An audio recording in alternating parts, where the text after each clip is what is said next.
Pebble raised over $43 million on Kickstarter, smashing multiple records and propelling the world into the smartwatch revolution.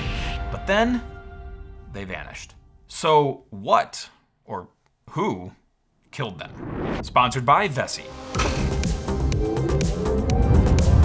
Hey everyone, how are you all doing? If you're new here, welcome. My name is Krazy Ken, and I never owned a Pebble back when it was new. I actually held out for the Apple Watch. But despite what watch you use, we all owe a great deal of gratitude to Pebble, because without their innovations, products like the Apple Watch would probably be a year or maybe even a couple years behind. So let's take a look at Pebble's history, and then we'll explore the products themselves, the hardware and the software, and then we'll see how and why this company went from hero to zero in only a matter of years. There's been several types of computer watches throughout history, like the Wear Comp Linux watch developed by Steve Mann in 1998. But the first big commercial success would be Pebble in 2013, and it all started with this man, Eric Mijikovsky. Eric was a student at the University of Waterloo, and he shared a watch concept that could display notifications from a smartphone. One of his earliest inspirations was a project request from his uncle in 2007. He asked Eric to hack a bedside clock so it could project BlackBerry emails on the ceiling. In 2008, Eric built a watch prototype using cell phone parts and an Arduino, and with some other students, Eric formed a new company named Allerta. Next year, they announced their first product, the Impulse smartwatch for BlackBerry devices. Oh yeah, BlackBerry, back when that was a thing. I mean, we can't really make fun of them, they had a good run. And the goal was simple: display notifications from your BlackBerry, Android, or Symbian phone via Bluetooth. That baby will do everything but tell you what time it is. It doesn't tell time? But Eric is an ambitious man, right? He had bigger fish to fry. He wanted to make a better version of Impulse that was compatible with iPhone because that was the #1 request they received. Eric worked with designer Andrew Whitty to make this all-new watch, but like most things in life, you need money to make it happen. Eric pitched his new smartwatch to startup accelerator Y Combinator, and these guys mean business. You've likely used a product funded by YC before. Eric raised $375,000 through YC, but he needed more, so he sought out help from Kickstarter. Little did he know he was about to make history. On April 11th, 2012, Allerta, now Pebble Technology, launched their campaign for the first Pebble Smartwatch with a $100,000 goal. Okay, but I just gotta warn you, that's a big chunk of change. It may take you a while to hit it. Oh, okay, you raised the money in 2 hours. All right. The Kickstarter campaign ended on May 18th and raised almost $10.3 million freaking dollars from 68,929 backers. Whoa. Pledge to my Patreon. In the end, Pebble became one of the most funded Kickstarter campaigns in history. The Pebble started shipping to backers on January 23rd, 2013, and it had special Kickstarter edition text printed on the back, and the regular edition was released to the public in July for $149.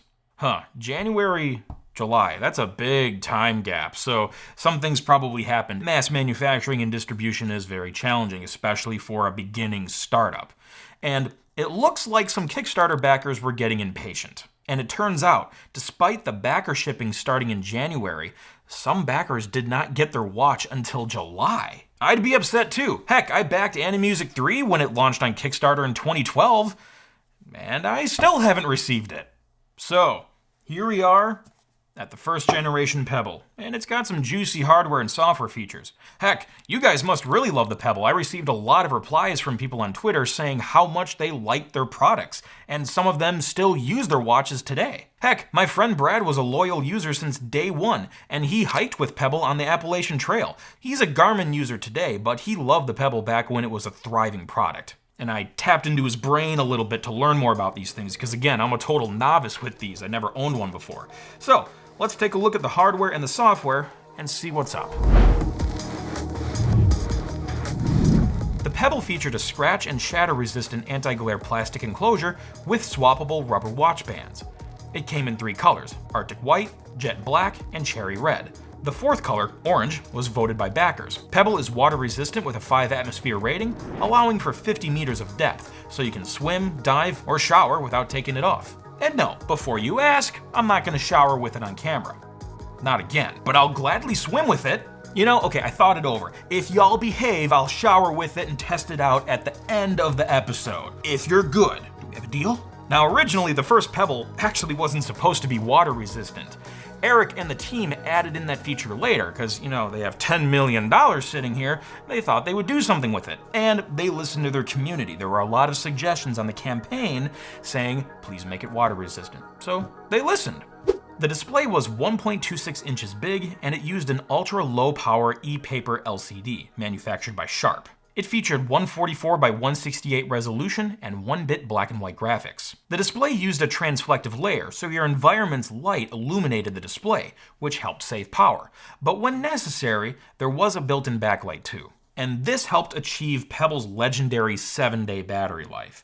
I've talked to several owners, and it seems like the battery is the most praised feature. And to charge the battery, you connect Pebble to a special USB cable with a magnetic attachment. Now let's take a closer look at the internal specs. Pebble used an ARM Cortex M3 CPU with 128 kilobytes of RAM and 4 megabytes of flash storage. Pebble also had a vibrating motor for alerts, a 3-axis accelerometer, a magnetometer, and ambient light sensor. So you have all of these juicy gizmos and gadgets strapped onto your wrist. What do you do with them? That's where the software comes in. Pebble collaborated with Apple to make a special version of macOS that was compatible with smartwatches. No, not really. Just making sure you're still paying attention. Pebble ran its own operating system, PebbleOS, which was built on a customized version of FreeRTOS. FreeRTOS is a common real-time operating system used in microcontrollers and small microprocessors, so it works perfectly for a tiny watch. PebbleOS lets users view iPhone and Android notifications on their wrist via Bluetooth. That was the big feature. But it also allows custom watch faces, which can be installed from the user's phone via the Pebble app. I love using the Sonic one because it helps me go fast. Oh, and we can't forget about the classic Macintosh desktop. And the Pebble could run apps. It had a built-in cycling application, it had a built-in rangefinder, and we take that stuff for granted nowadays, but back when this was new, the concept of applications on your wrist, the whole concept of a smartwatch was kind of just a vague idea in people's heads. Like an iPhone that's a square. But what about third-party apps? Well, there was no app store yet, but you could still download third-party apps and watch faces from other sources, and Pebble provided developers with an SDK so they can make those cool things. On April 12, 2013, 3 months after the Pebble started shipping to backers, Pebble launched the SDK to developers so they could make watch faces and apps.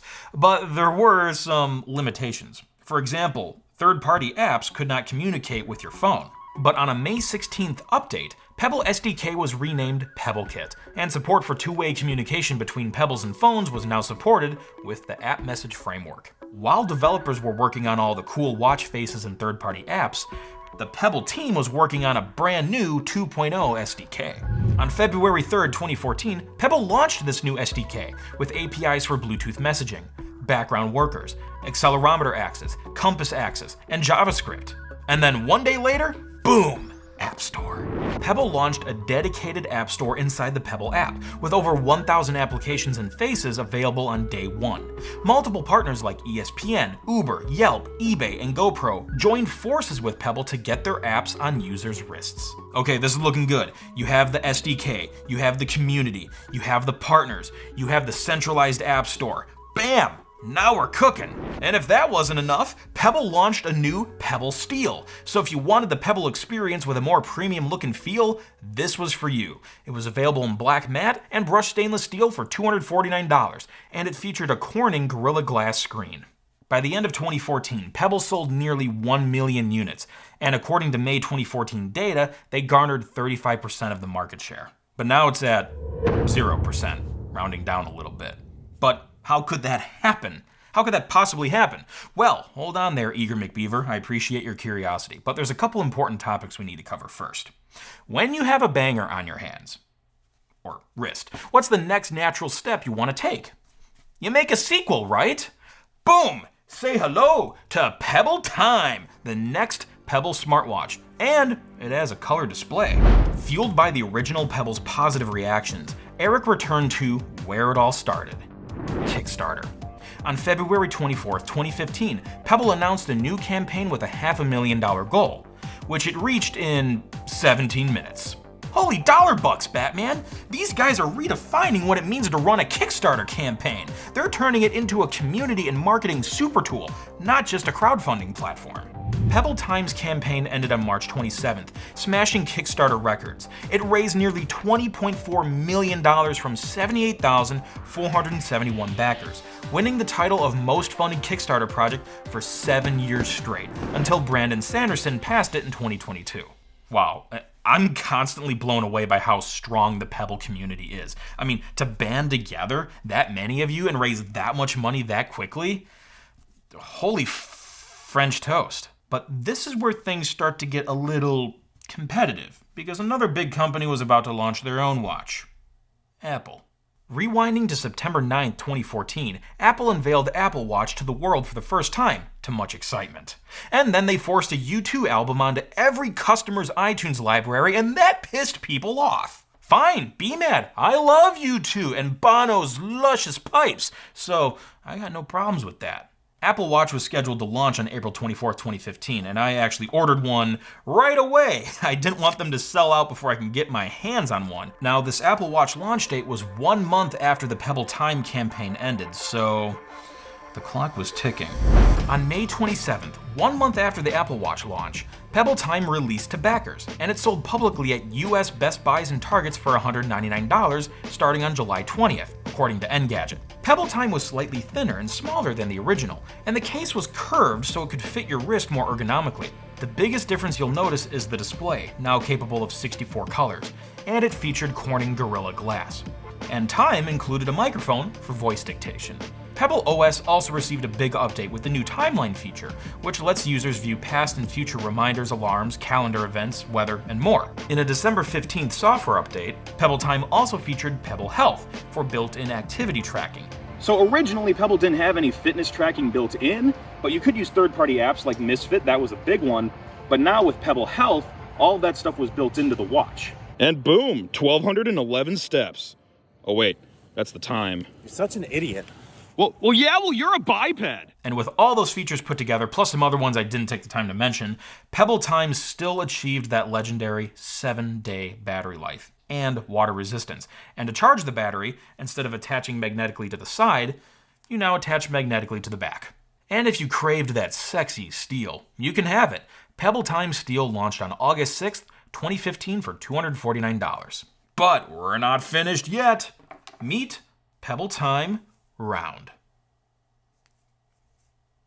It's round. Time Round had the same features as Time, but with a 2-day battery life instead of 7, but smaller design means smaller battery. Fair trade-off. Time Round used a round display, shocker, and a super small, thin and light stainless steel body, achieving more of that classic timepiece look. Round was released to retailers on November 8th, 2015 for $249. So now Pebble had multiple products to choose from and multiple bands and all this great stuff. But I'm a little concerned they're spreading themselves a bit too thin here.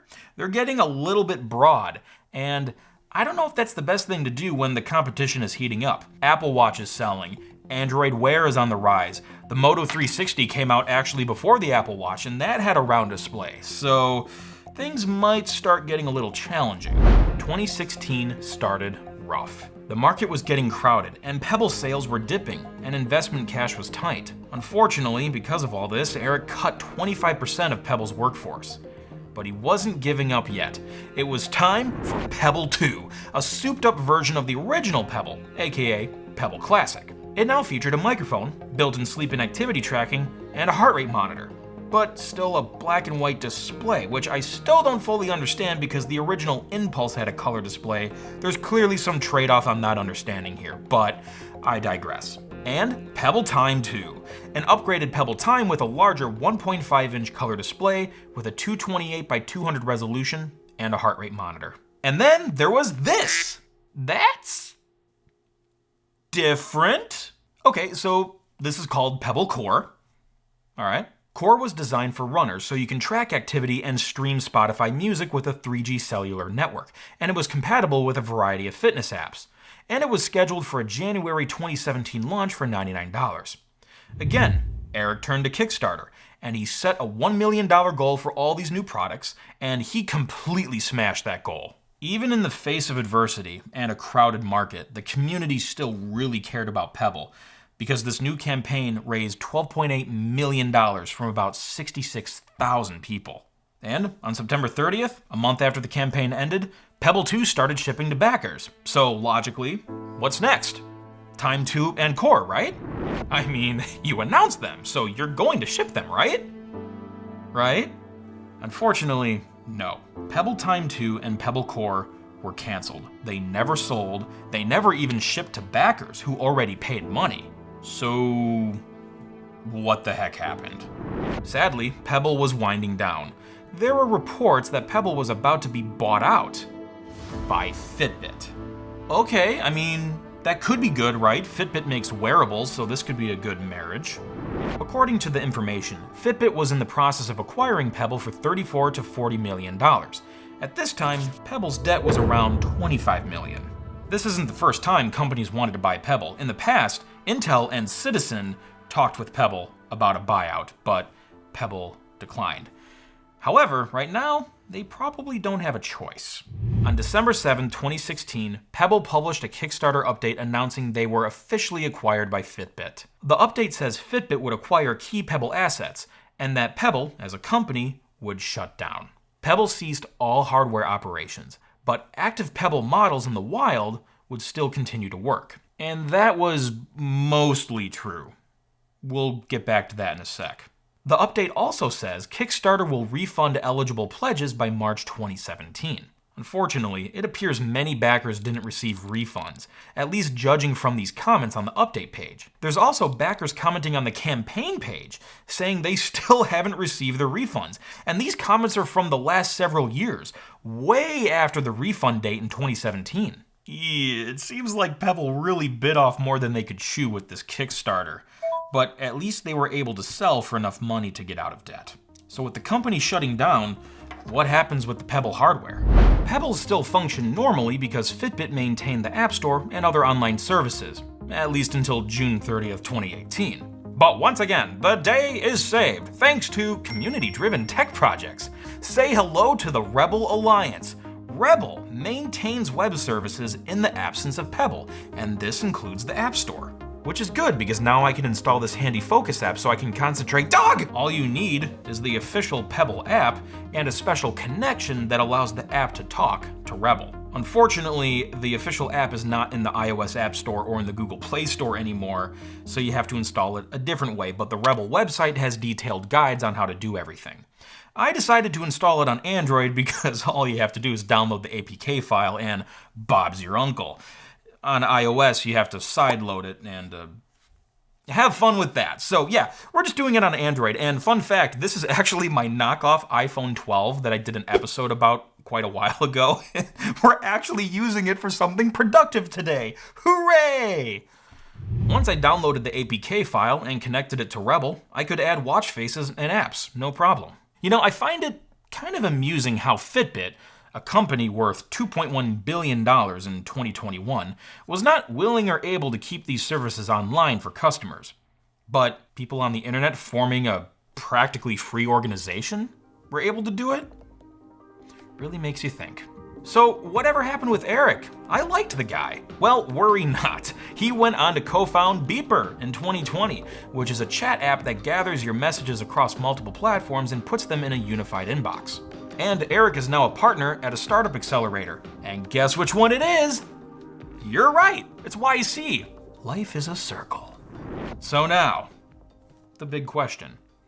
Why did Pebble fail? Well, if you ask me, they didn't really fail, at least not completely. Let's call it a successful failure. They were still bought for tens of millions of dollars. And if you're worth that much, you obviously did something right. So I think the better question to ask is what, or who, killed Pebble? And there's two sources that could answer this question, and I'll start with my personal opinion. What, I'm allowed to have those, right? Nothing personal, Pebble, but Apple Watch mopped the floor with you. They sold 10 million units in about 8 months, and Pebble sold only about 2 million in its whole lifetime, which, don't get me wrong, is still a massive accomplishment. But for the broad market Pebble was targeting, 2 million is not enough. And I can't speak for everyone, but for me, the Apple Watch was more appealing because of its appearance, its feng shui, the haptic feedback, the display quality. Pebble never used more than a 64-color display, and the backlight kind of washed out the colors even further. But the Apple Watch displays always looked more beautiful in my opinion. But at Pebble's inception, that other stuff didn't really matter. But with Pebble's success, the industry listened, and they listened fast, and then Pebble ended up drowning in their own category that they created. Now, how about some answers from another source? And I think the source is pretty good, because it's freaking Eric himself. He actually says Pebble did fail. Oh, come on, Eric, don't be so hard on yourself.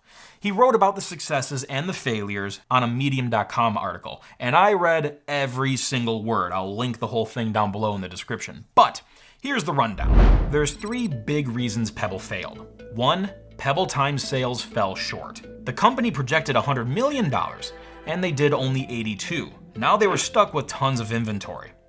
Reason 2, operating expenses were too high. In 2015, Eric and the Pebble team anticipated more growth. They hired more employees, they moved to a new office, they tried cramming more cool technology in their products, but that increased the operating expenses, and with lower sales, what happens? Your profits go into the red. And the third reason, the big factor that caused the other 2 reasons to happen, Pebble lost focus of their vision. Eric admits he never defined a long-term vision for the company. The original Pebble was a huge success on Kickstarter and with sales, but the team was so wrapped up in that success, they weren't truly aware of what their actual primary user base was. The geeky, techie, hacker type people that like to tinker. When Apple Watch came out, Pebble tried shifting to a broader market, but it didn't land with many customers. The Pebble team didn't really market the Pebble Time products and all of those later products outside of the Kickstarter campaign. So awareness of the product wasn't as high as it should have been in the public space. So there's multiple whats that ended up killing Pebble, but if you want to boil it all down and put a face to it, who killed Pebble? It was Eric. And I don't mean that personally. I have nothing but the utmost respect for Eric. He seems really humble in the pitch videos, and he did a great job at building up a great community, and those guys are still around. There's still people that love using their Pebbles. I still see some people use them today. And he's a brave SOB. Running a startup is one of the hardest things to do in the world. And I truly appreciate Eric's transparency and accountability that's evident in this article he wrote. He doesn't play the blame game. He took responsibility for what happened. And I believe Eric's core values still, to this day, resonate throughout the Pebble community. That's how it's able to stay so tight together and still be active. And that kind of energy, that camaraderie, combined with projects like Rebble, will keep Pebble around for many years to come. And this will also serve as a great lesson for future startups. Also, earlier in this episode, you saw me wearing those white Vessi shoes. That's the same brand of shoe that I wore in that iPhone 12 Pro episode I made with Brad a couple years ago. I love how these shoes look. The white and teal colors always reminded me of the Bondi Blue iMac, but there's many shoe types and colors to choose from. And they're waterproof, so you stay dry. And they have a super light feel. They weigh almost nothing. And they're machine washable for easy cleaning. And I'll tell you a secret, I hate tying laces. But with these Vessis, you can just tie them once and then treat them like a slip-on. Or, you can just buy the slip-on version. Vessis are just all around great. So if you or someone you know wears shoes, go ahead and get a pair. Check out the Vessi styles at vessi.com/computerclan and use the computerclan code to get 15% off your order. And when you do that, you're also supporting the Computer Clan, so thank you very much. Oh, hang on a second. Oh yeah, I gotta take that shower that I promised. That's not awkward at all. Catch the Krazy and pass it on.